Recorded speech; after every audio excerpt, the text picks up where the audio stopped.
Good evening, Daf Ayin Ted Amud Aleph Ba'i Amimar by the Gemara.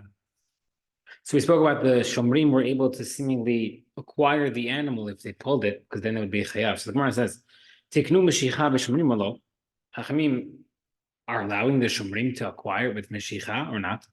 The Gemara says, Amaramin Tashmal, you're going to prove it. To know the Bachor Ganav, someone gave a Kohen the animal for the stone animal for his bechor, or the baal chavor for his creditor. Shemachinam, free watcher, shoel borrower, the nurse sachar, paid watchman.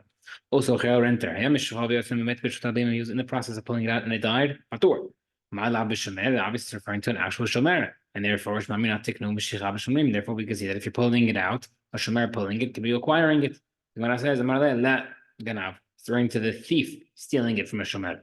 The Gemara says, we have the first case that taught us that if the thief stole it, he pulls it out. Yes, if not, not. Why we need a second case? The first answer is, we needed a case where he stole from the owner. One case, he stole from the shomer. The Gemara says, what kind of dohak answer is that? Who cares where he stole it from? He stole it. What's the difference in regarding to the Chot Meshicha, where he's stealing it from? Shomer or owner, who cares? Elav really have to take it. The Mishnah is referring to the case where the Shomer pulled it out. Ushma mina tiknu Meshicha b'Shomrin. Ushma mina, maybe we're teaching you that a Shomer can acquire it through Meshicha by pulling it. Eight mana, even though the Mishnah says identically. Marbi Lazar, Kidira Shekinu Meshicha b'Chot. Same way you could use Meshicha to buy something, acquire something with purchase. Kach tiknu Meshicha b'Shomrin, so too a Shomer can acquire by pulling it. Tamen Hachi, another Berta as well.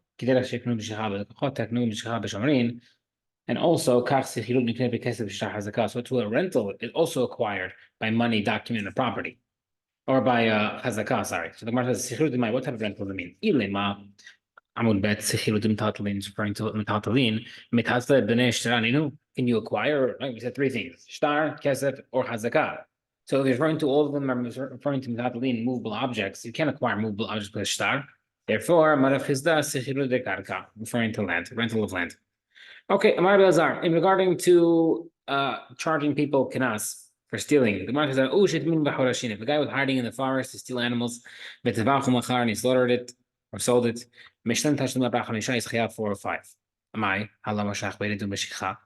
The Gemara says, Amar Rav Chizda, he hit the animal, causing it to walk. That's the Meshicha, like we saw with the elephant earlier. Amri, but people saw him, Gazlanhu. He's not a thief, he's a robber who's robbing outright. So when I says, since he's hiding, Ganavu, he's considered a thief.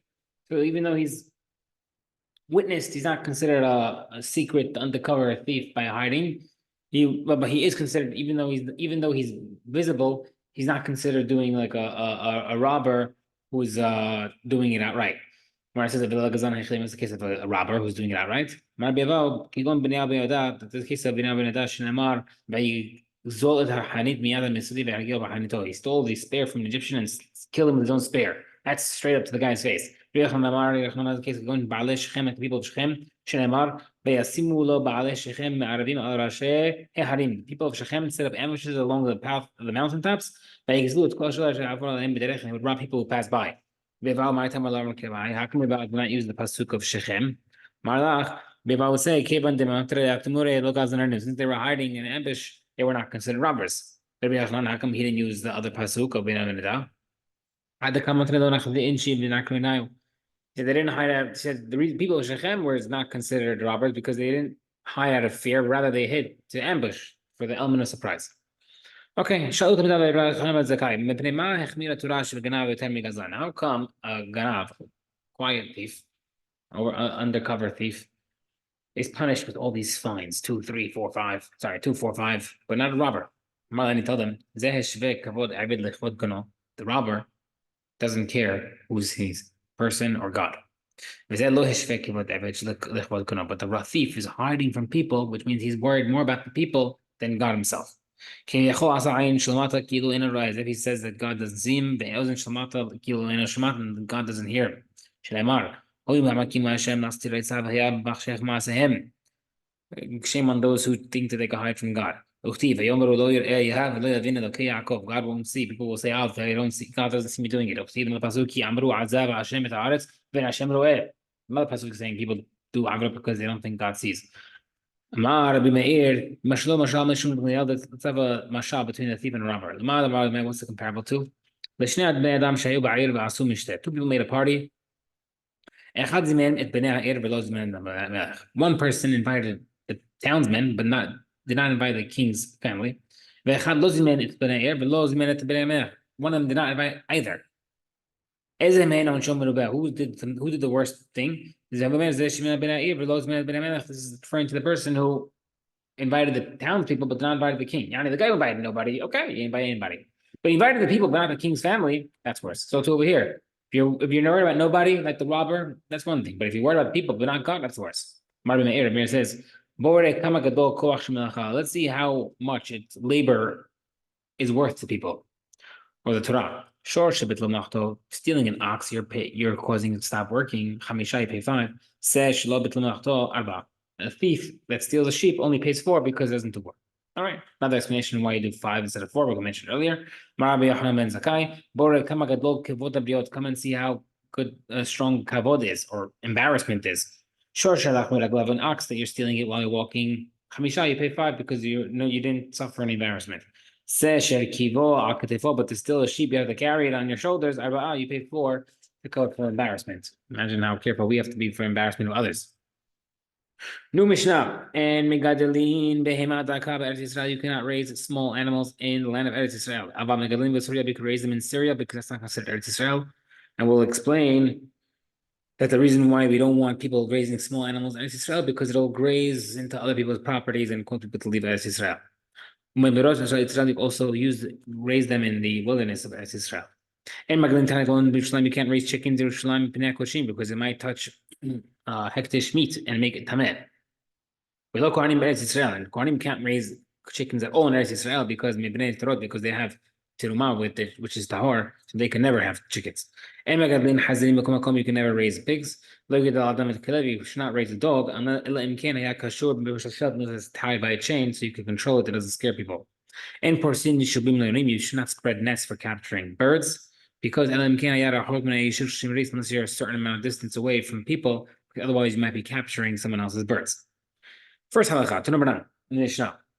In Magadlin Behema, where the Mishnah says that you should not raise Behema, Daka, Eretz Israel, small animals. You could raise them in forests of Eretz Israel. In Syria, you could even raise them not only in the forest, but in the settlements.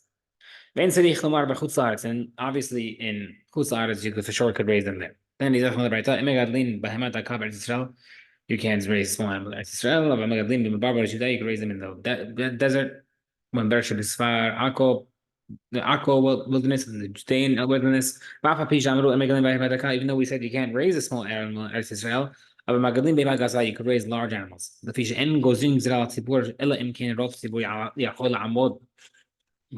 You can't make a takana on Bnei Israel unless they're able to withstand it. So if you say, nobody's allowed to have big animals, people are going to be over it. They couldn't make the takana. Right? Don't say you can't do something that you can't do. Right? I know as a teacher myself, you can't make rules that kids won't follow because then they're bound to fail. Because why? Small animals you're able to bring from import whenever you need it without having to keep them there. If you ever need a big animal, it's not easy to transport it, so therefore you let them keep it. Now we said that you can't keep small animals. You can get them 30 days before the Chag. You want to keep it for the Chag to slaughter it. Also in front of before your son's wedding, 30 days. But doesn't mean you can keep it 30 days after the purchase.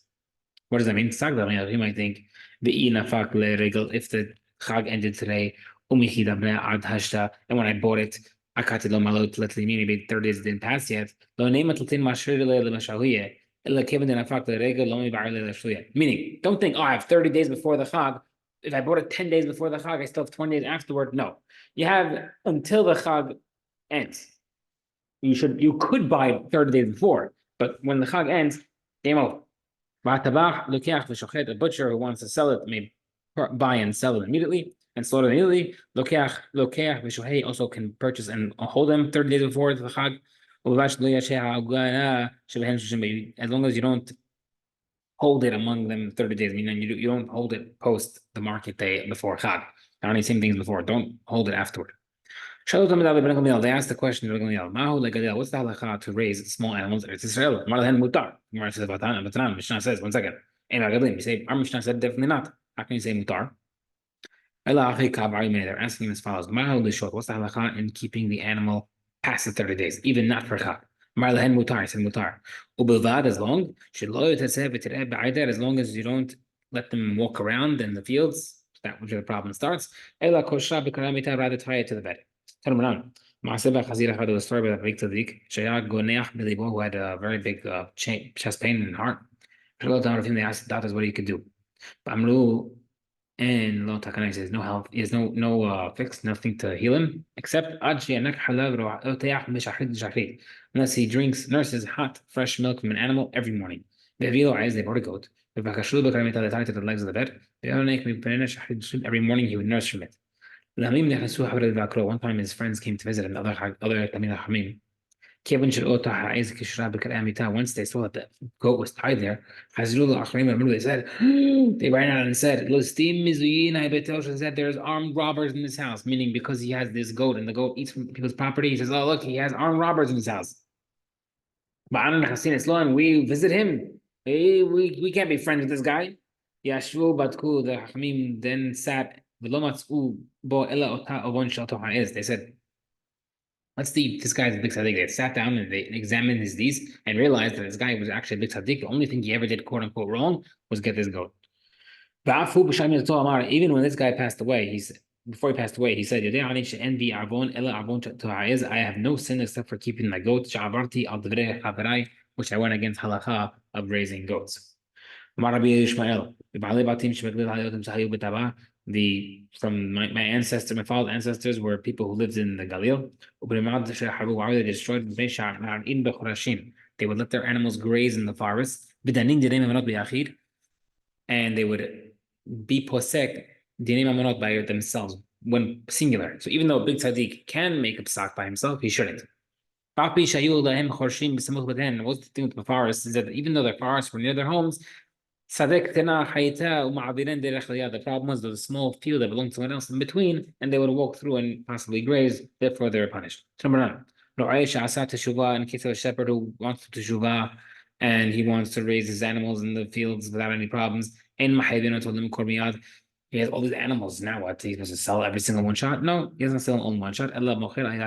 Sell them slowly. To a ger who in his inheritance received pigs or dogs, he has to get rid of them. He doesn't sell them right away. He sells them slowly. So to someone who swore, I'm going to buy a house, or I swear I'll get a wife in Eretz Israel. He doesn't buy the first land or marry the first woman he sees. Rather, when he says it, he's swearing to do it. He's obviously swearing to marry the first person that's appropriate for him. I mean, we have a similar story. There was a widow or a divorcee who had a son who was bothering her all the time. And she swore, whoever comes to marry me first to get me away from my son, I won't turn away, I'll marry him on the spot. All these bad men were trying to marry her. When she approached her, what should I do? These guys aren't good for me.